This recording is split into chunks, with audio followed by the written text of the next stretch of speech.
లబ్ధిదారులందరికీ నమస్కారం. Welcome back to our channel. ఇప్పుడు ఏదైతే పీఎం కిసాన్ లబ్ధిదారులు ఉన్నారో 19వ విడతకు సంబంధించి నిధులు అయితే విడుదల చేయడం అయితే జరిగింది. ఈ ఏవైతే డబ్బులు ఉన్నాయో రైతుల ఖాతాలోనే అయితే డబ్బులు అయితే పడటం అయితే జరుగుతుంది. ఈ 18 విడతలకు పడని వాళ్ళు ఎవరైతే ఉన్నారో వాళ్ళందరికీ కూడా ఈ ఏదైతే 19 విడతలో వచ్చేసి అయితే మీ అందరి ఖాతాలో వచ్చేసి అయితే డబ్బులు అయితే పడడం అయితే జరుగుతుందన్నమాట. ఈ 19 విడతలో వచ్చేసి ప్రభుత్వం అయితే కేంద్ర ప్రభుత్వం అయితే చాలానైతే చర్యలు అయితే చేపట్టింది. అలాగే మనకి ఏదైతే ఉందో కొన్ని మార్పులు అయితే చేపట్టాల్సి ఉంటుందన్నమాట. కేంద్ర ప్రభుత్వం అయితే మనకు అతి త్వరలోనే పీఎం కిసాన్ లబ్ధిదారులకైతే గుడ్ న్యూస్ అయితే చెప్పనుందన్నమాట. ఇది అన్నమాట సంగతి.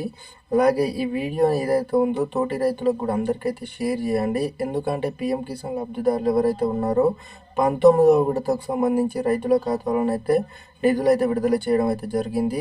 ఎవరైతే ఈ కేవైసీ ఇంకా ఎవరైతే పూర్తి చేసుకోలేదో త్వరగా వీళ్ళైతే ఈ కేవైసీ అయితే అందరైతే పూర్తి చేసుకున్నట్లయితేనే ఈ ఏదైతే ఉందో మీరైతే అందరైతే అర్హులు అన్నమాట. మనకు 18వ విడతకు సంబంధించి కూడా డబ్బులు అయితే పడడం అయితే జరిగింది. అలాగే